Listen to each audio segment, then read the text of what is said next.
Hello dear student, फिर से एक नई शुरुआत करते हैं और आज कमाल के क्वेश्चन पे काम करते हैं। मैकेनिक्स में एक क्वेश्चन है और सारे कंसेप्ट यूज हो रहे हैं इसमें। So it is a multi conceptual question और थीम जो है आपके पास में that is going out to be as of projectile motion. तो प्रोजेक्टाइल बहुत इंपॉर्टेंट आपका चैप्टर है। We expect the question from the projectile और मेरे ख्याल से मैकेनिक्स की जितनी भी चीज़ें सारी मैं यहाँ यूज़ करूँगा, लेकिन मज़ा आने वाला है तुम्हें भी और मुझे भी। तो चलिए एक क्वेश्चन पे बात करते हैं। रैंकर्स मटेरियल का क्वेश्चन है डियर स्टूडेंट्स। एक पैराबोलिक पाथ दे रखा है। अब क्या होता है कि जब भी आपके पास में कहीं पर भी स्फेरिकल मिरर की बात करते हैं तब तक बच्चे को दिक्कत नहीं होती, लेकिन पैराबोलिक मिरर कहीं आ जाए तो वो डर जाता है, फंस जाता है। तो यहाँ पाथ क्या हुआ? पैराबोलिक। अब आपने जैसे ही पैराबोलिक पाथ देखा तो it is going to be like this, दिख रहा है ना, यहां से यहां तक। और मैंने क्या किया, इस पैराबोलिक पाथ पर अंडर ग्रेविटी काम कर रहा हूं मैं, सीधी सी बात है। एक पार्टिकल है whose mass is given to you or not given to you, वो मायना नहीं रखता है अभी, but there is a particle and I am just releasing it from A। तो रिलीजिंग इट इसका मतलब यहां पर आपके पास इनिशियल वेलोसिटी कितना हो गया? 0। So I am releasing the particle on parabolic path. अब मेरी प्रॉब्लम यह है कि ये जो पैराबोला है उसके लिए ये स्मूथ है। Smooth is a word, smooth parabolic path और curve. Smooth means friction is not there, तो ठीक है, म्यू की बात नहीं करेंगे हम। And its equation is what y is equals to x square. तो ये मेरा y is equals to x square एक पैराबोला है। और अब इंफॉर्मेशन सुनिएगा आप, this is origin. So this will be going as y axis and this is coming to be as what? x axis. Simple fundamental है। And this distance is given to you as √2 meters and this distance is given to you as 1 meter। Calculation वगैरह से मत डरिया कीजिए। क्या होता है कि ये √2 क्यों दिया है ये मैं आपको बता सकता हूँ और आपको ये सिखा भी रहा हूँ कि आप एग्जामिनर्स ब्रेन को रीड करना सीखिए। मतलब मेरे लंबे करियर में मैंने उन्हीं बच्चे को सक्सेसफुल होते हुए देखा है। I just seen those students who are successful who can read the brain of the examiner. अब वो डायरेक्टली तो बच्चा सीख नहीं पाता, वाया द टीचर ही उसको सीखता है। तो y equals to x square है, तो जब भी मैं y को √2 लिखूँ, x को √2 लिखूंगा तो y अपने आप 2 आना है ना, सीधी सी बात है। और x यदि कोऑर्डिनेट गिवन है तो घबराना नहीं है। y coordinate because y equals to x square है, तो x कोऑर्डिनेट गिवन होते ही y कोऑर्डिनेट आ जाएगा because the relation is there. तो बहुत जल्दी काम कर ले क्योंकि इस हाइट की मुझे जरूरत पड़ेगी। तो यहां से पहले तो मैं आपको बता देता हूं कि a पॉइंट के कोऑर्डिनेट जहां से रिलीज कर रहे हो आप, let this height is going out to be as what? Let this height is going out to be as simply h1 कह दीजिए या h2 कह दीजिए, whatever it be there, but it will be equals to what? कितना हो जाना चाहिए? तो y equals to x square use कीजिए, √2 and square of that it will be 2। Is that clear? और ये हाइट जो आपके पास आने वाली है यहाँ से यहाँ तक की, it goes out to be as, फिर से यहाँ तो कोई दिक्कत ही नहीं है, 1 का स्क्वायर 1 आएगा तो ये होगा। अब जो स्टूडेंट है जिसे हम कहते हैं कि भाई आपका प्रॉब्लम पे वर्क करने का स्ट्रैटेजी क्या है, तो वो तो डिसाइड कर चुका कि सर अंडर ग्रेविटी पहले मैं कहाँ था? I was at 2 meters, everything is going to be in SI system. So I was at 2 meters and now I am at 1 meter. तो मैं 2 मीटर से फॉलो के कहाँ आया हूँ? 1 मीटर पे मीन्स पोटेंशियल एनर्जी में डिक्रीज आया है और ये पोटेंशियल एनर्जी का जो डिक्रीज है ये काइनेटिक एनर्जी के इंक्रीज के इक्वल हो जाएगा। ठीक है ना? ये तो मैंने आपको प्रॉब्लम को फ्रेम किया। अब क्या है कि बी पोजीशन पे ये पैराबोलिक पाथ जो है ना वो फिनिश हो जाता है। अब इसके बाद पैराबोलिक पाथ नहीं है, सपोर्ट भी नहीं है, बिकॉज ये स्मूथ पैराबोला तो यहीं तक था। अब क्या हो गया? अब तो इधर तो एयर है। तो इस u स्पीड से और u वेक्टर वेलोसिटी से आप क्या करते हो? You get imparted out with the velocity of u vector and now you are following this path and you are following it under gravity. तो ये भी पाथ पैराबोलिक होना चाहिए। So this path is also a parabola. Now you tell me how many parabolas are there? One is that is given to you and that was parabolic what? Path. Here it is going out to be as a trajectory. Trajectory followed by whom? Trajectory followed by my particle when it is leaving out the, जब ये छोड़ रहा है किसको? Parabolic path को। तो आपके given parabolic path को छोड़ के ये खुद के पैराबोलिक पाथ पे आ जाता है, that is shown to you as dotted. और स्ट्राइक कहाँ जाके करता है? तो we call it as C. Agreed? g इज 10 metre per second square and आपको ये डिस्टेंस d कैलकुलेट करनी है right from here to here. मैं b से एक परपेंडिकुलर ड्रॉप कर देता हूँ आपके लिए, तो ये डिस्टेंस मुझे d कैलकुलेट करनी है, ठीक है। तो अब डिस्टेंस कैलकुलेट करने के लिए बेसिकली तो ये क्या है, तो यहाँ से मैं पैराबोला लिखता हूँ, parabola BC, and for this parabola BC or projectile motion, this BC, this is going to be this one, and let I call it as D. So DC is what? DC is nothing but it will be a range. So I am interested to find the range. पहले बताओ problem आपको clear हो गई, ठीक है? Is that clear? हाँ, एक चीज आपको ध्यान रखनी है कि मुझे एक तो ये वेलोसिटी चाहिए, और वेलोसिटी का मतलब speed as well as the direction. तो आपको ये पता हो जाना चाहिए कि मेरे पैराबोलिक पाथ में अभी मुझे काफ़ी सारी इंफॉर्मेशंस देनी है, ठीक है। बस एक ही जगह है जहां पर आपको ध्यान रखना है कि मेरा पैराबोलिक पाथ मुझे क्या क्या इंफॉर्मेशन दे सकता है, क्योंकि एक जगह आप चूक गए तो फिर ये क्वेश्चन नहीं होगा। So let's see the solution. बहुत बढ़िया, शानदार काम करते हैं यार सब आप लोग।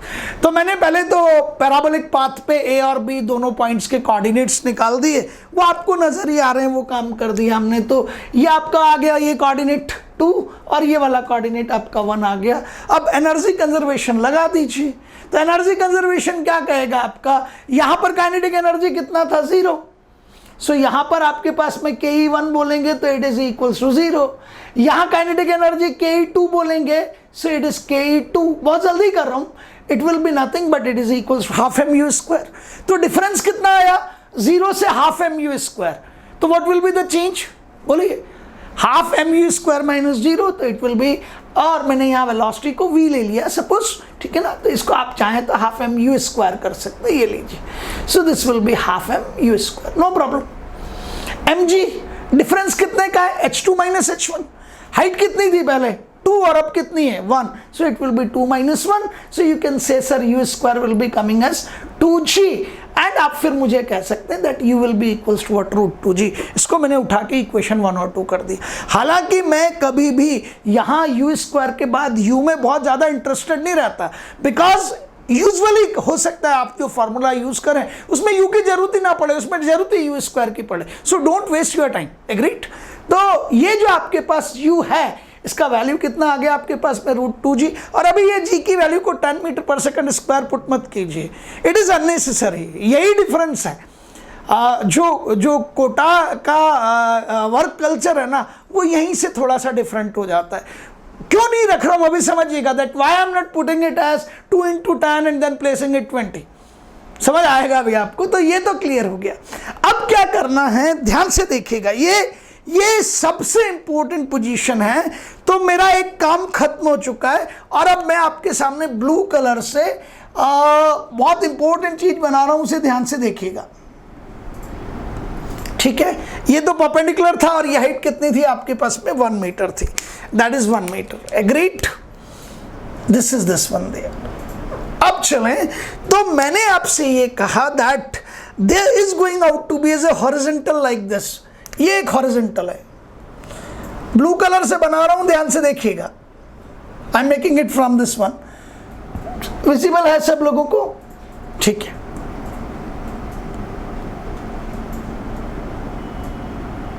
मेरे पास पॉइंट बी है, सी भी है, डी भी है, और इस पॉइंट को भी मैं लिख रहा हूं आपके सामने, let this point is E, this point is ई।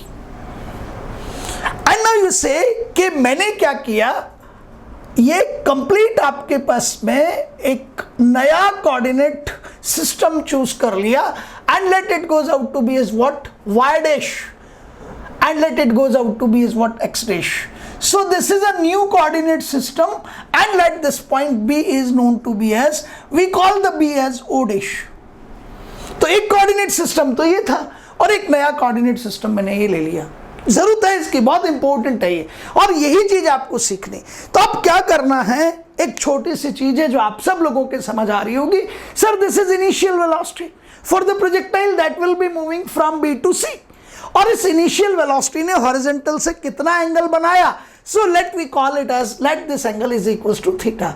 तो पहले तो मुझे बताओ कि आपका प्रॉब्लम फॉर्मुलेशन क्लियर है या नहीं। So I know that with what velocity I am firing my projectile, I am firing my projectile from the point of B, agreed, and I am am firing my projectile from the point of B with the speed of u which makes an angle of theta with the horizontal. Clear? अब क्या बचा यार, अब तो कुछ है ही नहीं किसी भी हाल में। तो यहां से अब कोई कहेगा तो मुझे ये क्या चाहिए, एंगल थीटा चाहिए। समझना, ये बहुत इंपॉर्टेंट है। ये आपके पास टेंजेंट किस पर है, बोलिए, ये टेंजेंट किस पर है, ये वेलोसिटी टेंजेंट किस पर है? So it is on that पर। बी कहां पर है, B is on that path. और टेंजेंट के लिए क्या करो, स्लोप निकाल लो। तो आपको इस पाथ का स्लोप निकाल लेना है। फिर देखिए बी कहां है, जल्दी बताइए। क्यों? क्योंकि बी पॉइंट पे ही तो आपको ये जो बी पॉइंट था, यहीं से तो आपको वेलोसिटी इंपार्ट हुई ना। ये आपका क्या है, पॉइंट ऑफ प्रोजेक्शन है, ठीक है। और ये पॉइंट ऑफ प्रोजेक्शन पे आपने क्या कर रखा है, आपने वेलोसिटी यू को शो कर रखा है। That should always be the tangent. Is that clear? तो मैंने टेंजेंट डाला, और टेंजेंट का मतलब क्या होता है, स्लोप। और मुझे y equals to x square का स्लोप निकालना है, कहां पे, at point B. That will be equals to what, that will be equals to tan theta. दोबारा बोल रहा हूं, y equals to x square, इसका स्लोप कहां पे, at point of b, and that will be equals to what, tan theta. तो slope tan theta will be equals to what, dy by dx। और y equals to x square है, तो D by D x of x square, वो 2x आया। और अब x की value कहां है, b पर, ये रहा b। x की वैल्यू कितनी है, तो आप मुझे जवाब दोगे कि सर x की वैल्यू मेरे पास कितनी थी, 1 मीटर, तो I place it to be as 1 metre. तो एट x इक्वल्स टू 1 आपका स्लोप कितना आ गया, 2। मीन्स tan थीटा की वैल्यू कितनी है, 2। तो आपने ट्राइंगल बना लिया, और ये ट्राइंगल में tan theta is equals to 2, means perpendicular by base 2 and 1। तो ये आपके पास पाइथागोरस थ्योरम से √5 आ गया। ये ट्राइंगल इंपॉर्टेंट है और बहुत जल्दी बनना चाहिए, बहुत जल्दी बनना चाहिए। तो 2, 1 and √5, अब कुछ भी निकालिए, आपको पता है। अब बी वेरी स्मार्ट, आपने न्यू कोऑर्डिनेट एक्सिस, ये कह रहा हूं मैं, एनसी है, न्यू कोऑर्डिनेट एक्सिस कहां है, O dash means B is the origin, this is X dash, this is Y dash. Agreed? We are firing the projectile from where, point B.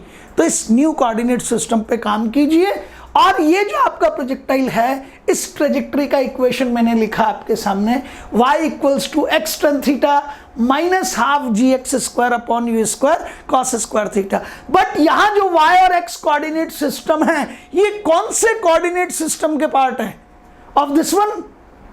शाबाश, इसके नहीं है सर, बिकॉज अब हमारा system ये वाला है। Very good. So y equals to x tan theta minus half g x square upon u square cos square theta. अब ये तो आपका क्या है, देखिए जल्दी से, x axis, it is y axis, so we are going below x axis. तो ये जो डिस्टेंस आपकी आनी है, दिस वन, ये जो y कोऑर्डिनेट है, दिख रहा है आपको, y इक्वल्स टू, चलिए जल्दी से कहां तक पहुंचना है, तो इस पोजीशन पे पहुंचना है, सी पे। सी के कोऑर्डिनेट्स बोलिए, तो आप मुझे कहेंगे सर न्यू कोऑर्डिनेट सिस्टम के अकॉर्डिंग सी के कोऑर्डिनेट आने चाहिए आपके पास में -1, पक्का, एंड डी, ये लीजिए, बस वैल्यू पुट अप कीजिए। तो y is equals to -1, x is equal, देख चेक कर लीजिए, क्लियर है? अरे वाह, नहीं यार समझाऊंगा तो सही में, एक बार तुम्हें क्लियर है, हो सकता है एक आध इधर, सबको क्लियर है, नहीं फिर भी मैं तो समझाऊंगा, जिद्दी हूं। तो ये आपका कोऑर्डिनेट सिस्टम, बिलो इट ये आपका क्या आ जाएगा, दिस इज -1। तो ये जो सी पॉइंट है, इसके कोऑर्डिनेट्स लेंगे, तो आप ये मत समझना because I am going on new coordinate system, तो इसके कोऑर्डिनेट्स यहाँ 0 0 है, ओ डैश पर 0 0 है। Is that clear? तो आपका एक्स कोऑर्डिनेट तो हो जाएगा कितना, जल्दी से बताइए, एक्स कोऑर्डिनेट तो हो जाएगा डी, और दूसरा कोऑर्डिनेट हो जाएगा आपका -1। So x coordinate is D and y coordinate is -1। ठीक है, आ गया, लिख दें, चलिए, -1 it is D, tan theta यहां से आया था 2। अच्छा, cos थीटा कितना, तो cos theta is equals to base by this one, 1/√5, square करोगे तो 1/5। तो half g x square, x की जगह फिर डी लिखा, x D y -1 tan theta 2, half g को जी मेंटेन किया, एक्स स्क्वायर, एक्स कितना आपका, जल्दी से बोलिए, इट इज डी, तो डी स्क्वायर अपॉन 2, ये रहा u square cos square theta, u square की वैल्यू बोलिए 2g। What you are saying? अच्छा, हाँ यार, तुमने बिल्कुल ठीक किया। दैट वॉज द रीजन कि मैंने यहाँ पर वैल्यू को उठा के 2 into 10 नहीं किया, जरूरत ही नहीं पड़ी, क्योंकि अब आप मुझे ये बता के कह सकते हैं कि sir you save the time, and यही चीजें हमें आगे लेके जाती हैं यार। इसके अलावा कोई चीज आगे लेके नहीं जा सकती, बिकॉज हम प्रॉब्लम को सॉल्व करते समय हमारे टाइम को क्या कर लेते हैं, सेव कर लेते हैं। अरे यार 2 into 10 लिखते हैं, फिर वहां पे √20 करते, फिर उसका स्क्वायर करते, होता क्या उससे? शाबाश, वेरी गुड। तो मैंने क्या किया, यू स्क्वायर का वैल्यू कितना रख दिया, 2g। अब देखिए जी से जी कैंसिल हो गया, cos स्क्वायर थीटा 1/5। तो जितनी भी चीजें हैं जी से जी कैंसिल कर लीजिए, ये आएगा -1 2d, और 2 into 2 4 हो जाएगा, ऊपर 5 चला जाएगा, -5d²/4। आ गई आपको मेरी बात समझ में? क्लियर हो गया आपको? ठीक है, चलिए आगे की तरफ बढ़ेंगे। तो आपके पास ये -1 की जगह -1 है, रीशफल कर लीजिए, एंड क्वाड्रेटिक बनेगी एक आपके पास में। तो ये तो -4 तो इधर हो जाएगा, 5d² इधर आएगा तो पॉजिटिव हो जाएगा, ये 8d हो जाएगा, and it is 5d² - 8d - 4 is equals to 0। Factorise कर लीजिए। पैराबोला आ गया सर, बिल्कुल आ गया। पैराबोला का स्लोप आ गया, टेंजेंट आ गया, पाइथागोरस थ्योरम आ गया, प्लस क्वाड्रेटिक आ गया। तभी तो है यार, तभी तो अच्छे इंजीनियर बनते हैं। ठीक है, फैक्टर करोगे तो 5 into 4 20, और 8 चाहिए, ठीक है ना। 10 into 2 कर लीजिए, तो -10d + 2d, d equals to 2 and d is equals to -2/5।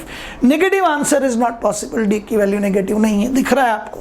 ये यहाँ पर आप देखेंगे तो ये 0 0 है, तो d ने पॉजिटिव आना है, तो मुझे इसने इसको डिस्कार्ड कर दिया। The value of d will be what 2। तो आपके पास d का वैल्यू कितना आ गया, 2, एंड ऐसा ही सिस्टम चल रहा था, इसलिए मीटर। बहुत कुछ सीख गए। हाँ बिल्कुल। एक्चुअली मैं NTA का अभ्यास ऐप रोज सुबह देखता हूँ, और उस ऐप से फिर मैं आपके लिए क्वेश्चंस छांटता हूँ कि कोई ऐसा क्वेश्चन आपको दे दूँ जिसमें आपकी कंसेप्चुअल इंप्रूवमेंट तो हो ही सही, लेकिन सिर्फ एक कंसेप्ट पे ना टिके यार, हम उनमें मल्टी कंसेप्ट जहाँ भी हो। अब ये क्वेश्चन जब भी आएगा ना, मैं आपको गारंटी से कहता हूँ दूसरों से 4 मार्क्स 4 मार्क्स आगे लेके चलेगा। क्यों? क्योंकि एक तो पेशेंस नहीं होता लोगों में, और यार पैराबोला भी आ गया है ऊपर से। अब रिलीज का मतलब नहीं समझ पाया। Release means initial velocity is 0, यही तो है। Release means initial velocity is 0। फिर यहाँ पैराबोलिक पाथ क्या हो गया, फिनिश आउट हो गया। ये तो क्या था आपका, स्मूथ पैराबोला था ना, लेकिन इसके बाद तो क्या, एयर ही एयर है। तो इट इज व्हाट, यहां से यहां तक that will B A flight. अब हो सकता है आगे चल के आपसे टाइम ऑफ फ्लाइट निकलवा लें, तब भी हमें कोई प्रॉब्लम नहीं है, बिकॉज हमें डी का वैल्यू पता लग गया है। हम बहुत इजीली देख सकते हैं कि हम वर्टिकल मोशन कितना ट्रेवल कर रहे हैं, 1 मीटर, अंडर व्हाट, ग्रेविटी। तो ये तो बहुत ही आसान है आपके लिए। चलिए मुस्कुराते रहिए और आगे बढ़ते रहिए। Good bye, thank you.